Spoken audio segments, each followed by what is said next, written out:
புத்தமன் மகாத்மான்னு சொன்னதே கிடையாது எந்த கடவுளையும். ஆனா மகாத்மாவை மகாத்மான்னு சொல்ல முடியுது இல்லையா? அப்ப அவ்வளவு பெரிய ஒரு பேர் பெற்ற மகான் பத்தி நம்ம பேசுறோம் இல்லையா? சாகும் போதும் ஒரு துப்பாக்கி குண்டை வாங்கிக்கிட்டு ராம் ராம் சொல்லி தான் செத்து போனாரு.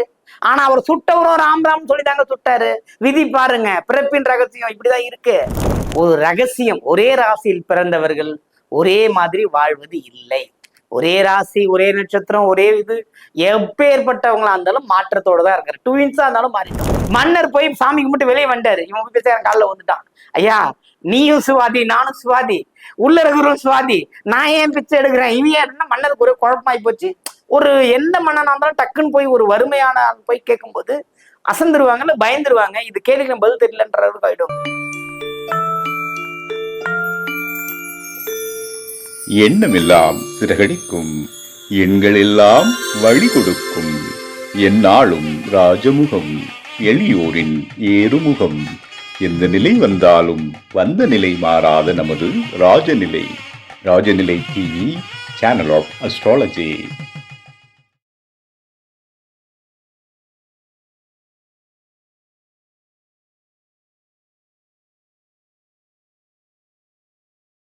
வணக்கம். பிறப்பின் ரகசியம். நம்ம ஜோதிடர் பிறப்பின் ரகசியம் எதை பத்தி சொல்றோம் அப்படின்னா, ஜாதகம்னா லக்னம் அடிப்படை, அதுதான். ராசிங்கிறது 2.5 நாளுக்கு ஒரு வாட்டி வர்றது, லக்னம்ங்கிறது 2 மணி நேரத்துக்கு ஒரு வாட்டி மாறிடும்.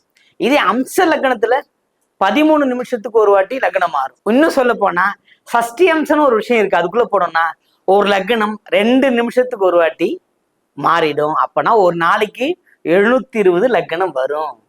ஆகவேதான் ஒரு ரகசியம், ஒரே ராசியில் பிறந்தவர்கள் ஒரே மாதிரி வாழ்வது இல்லை. ஒரே ராசி, ஒரே நட்சத்திரம், ஒரே இது, எப்பேற்பட்டவங்களா இருந்தாலும் மாற்றத்தோட தான் இருக்காரு. ட்வின்ஸா இருந்தாலும் மாறிட்டோம். வாழ்வியல் வித்தியாசங்கள் கண்ணுக்கு தெரியாது, புரியுதுங்களா? கண்ணுக்கு தெரியாத புழு முதல் மனிதன் வரை, புரியுதுங்க? 84 லட்சம் பிறப்பண்டாங்க, 84 லட்சம் யோனி பேதங்கள், புரியுதுங்களா? எங்க பிரகிருதி தத்துவத்துல, பிரகிருதி அடிப்படையில பிறக்காதவனுக்கு தான் ஜென்மமே இல்லை, ஜனனமே இல்லைன்னு சொல்றோம். சாஸ்திரம் சொல்லுது, நான் சொல்லல. ஏதோ போற போக்குல இதெல்லாம் சொல்லல. நீங்க சாதாரண தெருக்கூத்த போய் பாத்தீங்கன்னா சொல்லிடுவாங்க 84 லட்சம் குருதி பேதங்கள் எதுல வந்துச்சு அப்படின்னு. அதுலேயே அடிப்படையில் நம்ம சொல்லிட்டே இருக்கோம். அதனால்தான் இந்த பண்டைய கலைகள், அதை சொன்னேன், இயல் இசை நாடக கலையை நம்ம மறக்கவே கூடாது தமிழர்கள். கண்டிப்பா நம்ம அதோட போகும்போது நமக்கு இந்த வரலாறுலாம் தெரிய வரும். சரி, நம்மளோட சப்ஜெக்டுக்கு வந்துருவோம். பிறப்பின் இந்த காந்தி, காந்தி பிறந்தார் இல்லைங்களா? போர்பந்தர் தானே பிறந்தாரு, உத்தரப்பிரதேசத்துல, புரியுதுங்களா? அவர் பிறந்த ஊர்ல தானே எல்லாருமே பிறந்திருப்பான். பிறந்த நேரத்துல ஏன் எல்லாருமே காந்தியா மாறல? கேள்வி இருக்கு இல்லையா? எனக்கு இருக்கு, உங்களுக்கு இருக்கா இல்லையான்னு தெரியாது, புரியுதுங்களா? ஏன்னா நம்ம படைத்த பரம்பொருளுக்கே பரமாத்மான் தான் பேரு. புத்தமன் மகாத்மான்னு சொன்னதே கிடையாது எந்த கடவுளையும். ஆனா மகாத்மாவை மகாத்மான்னு சொல்ல முடியுது இல்லையா? அப்ப அவ்வளவு பெரிய ஒரு பேர் பெற்ற மகான் பத்தி நம்ம பேசுறோம் இல்லையா? ஏன் இன்னும் ஒரு படி மேல அவர் பையன் கூட அவர் மாதிரி இல்லைங்க, புரிஞ்சுச்சிங்களா? அதான் பிறப்பின் தத்துவம். இப்ப வாழ்நாள் முழுக்க ராம் ராம் சொல்லிட்டு இருந்தவர் தான் அவரு. சாகும் போதும் ஒரு துப்பாக்கி குண்டை வாங்கிக்கிட்டு ராம் ராம் சொல்லி தான் செத்து போனாரு. ஆனா அவர் சுட்டவரும் ராம் ராம் சொல்லி தாங்க சுட்டாரு. விதி பாருங்க, பிறப்பின் ரகசியம் இப்படிதான் இருக்கு, புரிஞ்சுச்சிங்களா? அது நான் சொல்ல வேண்டியது அந்த பேரை, இருந்தாலும் உங்களுக்கு தெரியணுன்றதுக்காக சுடப்பட்டவரையும் சொல்ல வேண்டிய கட்டாயம் இருந்துரும், புரியுதுங்களா? இது எப்படி? இப்ப 2 பேருமே இருப்பாங்களா? அப்போ சுட்டவர் பிறந்த ஊர் ஒண்ணு இருக்கு இல்லைங்களா? அப்ப அந்த ஊர்ல பிறந்தவங்க எல்லாமே துப்பாக்கியோட சுத்திட்டு இருக்காங்க? அப்படி கிடையாது. இதுதான் இந்த பிரகிருதி தத்துவத்தின் அடிப்படையில யார் எப்படி வாழ வேண்டும்ன்றதுதான். ஏன்னா சில பேர் கடுகையே பார்க்கல, மலையை பார்த்துட்டு கடுகின் கால் நுனியை பார்க்காம மலையை பார்த்த மாதிரி பேசிக்கிட்டு இருக்காங்க இல்லையா? இது கடுகின் கால் நுனி அளவு இந்த விஷயம். இந்த பிரகிருதி தத்துவத்தை பேசுறது அவ்வளவு பெரிய விஷயம். இருந்தாலும் இதை அனைவருக்குமா சென்று சேரணும்னு சொல்லிட்டு இருக்கேன், புரியுதுங்களா? அப்ப இதுக்கெல்லாம் என்ன காரணம் அப்படின்னா, இதுக்கு ஒரு சின்ன ஒரு குட்டி கதை வச்சிருக்கேன் பாருங்க. சுவாதி திருநாள் ஒரு மன்னர் இருக்காரு மலையாளத்துல, புரியுதுங்களா? அவருக்கு அந்த ராஜா உள்ள போய் சாமி கும்பிடுறாருங்க, அந்த தெய்வமும் சுவாதி. அங்க கீழே வறுமை கோட்டு கீழே கையேந்துறாரு இல்லைங்களா, பிச்சைக்காரன்னு சொல்றோம் இல்லைங்களா, அவரும் சுவாதி.